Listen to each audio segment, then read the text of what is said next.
La crisis del peso mexicano.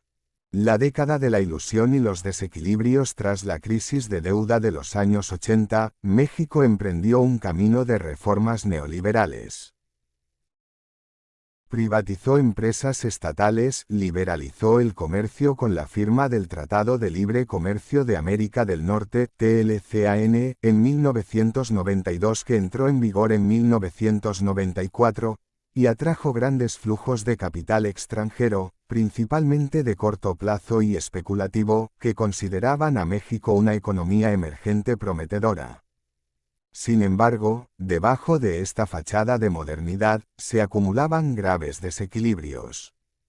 El gobierno de Carlos Salinas de Gortari utilizó un tipo de cambio dentro de una banda controlada que mantenía artificialmente fuerte al peso. Esto abarataba las importaciones y controlaba la inflación, pero encarecía las exportaciones mexicanas, generando un déficit de cuenta corriente enorme. México importaba mucho más de lo que exportaba.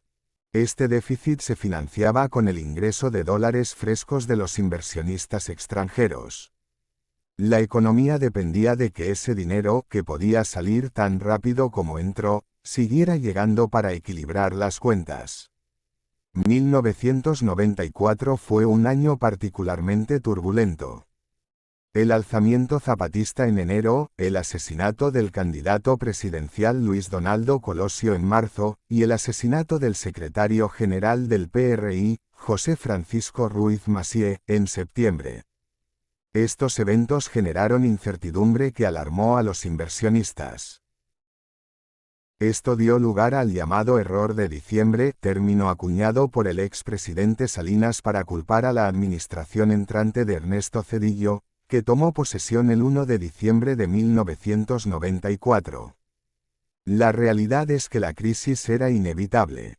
Zedillo heredó una bomba de tiempo. Los inversionistas extranjeros, nerviosos por la inestabilidad política y los desequilibrios económicos, comenzaron a retirar masivamente sus capitales. Las reservas internacionales del Banco de México, usadas para defender el tipo de cambio, cayeron de manera alarmante. De unos 30.000 millones de dólares a menos de 6.000 millones en pocos meses. El 20 de diciembre de 1994, el gobierno de Zedillo, al ver que las reservas se agotaban, anunció una ampliación controlada de la banda cambiaria. Fue el equivalente a soltar un animal acorralado. Los mercados interpretaron esto como una señal de pánico, y la fuga de capitales se convirtió en estampida. En cuestión de días, el peso se desplomó, perdiendo alrededor del 50% de su valor frente al dólar en semanas.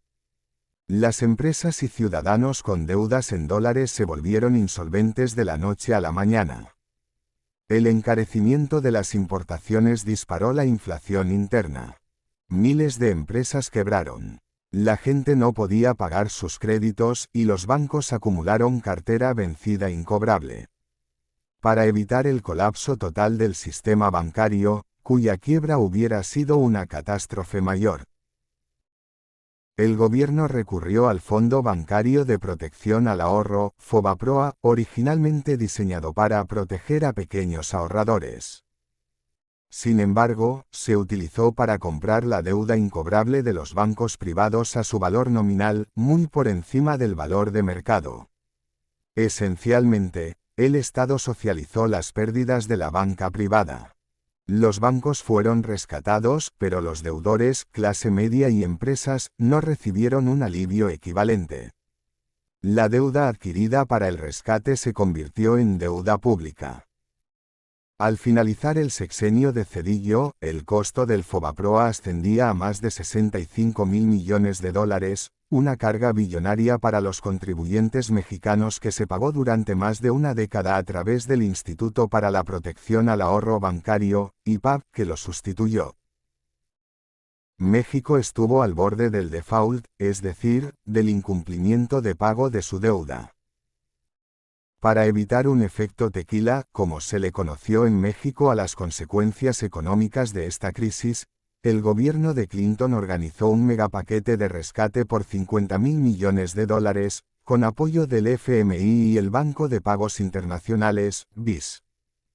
A cambio, México aplicó políticas de austeridad, ajuste fiscal y alzas de tasas de interés, lo que profundizó la recesión y el sufrimiento social. La economía mexicana se contrajo un 6,2% en 1995, en la peor crisis desde la Gran Depresión de 1929. Pero de los errores se aprendió. México adoptó un nuevo modelo económico. Se dejó atrás el tipo de cambio fijo y se implementó un sistema de flotación libre del peso, lo que significa que su valor ahora lo determina el mercado. Además, se fortalecieron instrumentos financieros como los CETES certificados de la tesorería, que hasta el día de hoy son una forma segura de financiar al gobierno y ofrecer opciones de inversión a ciudadanos y extranjeros.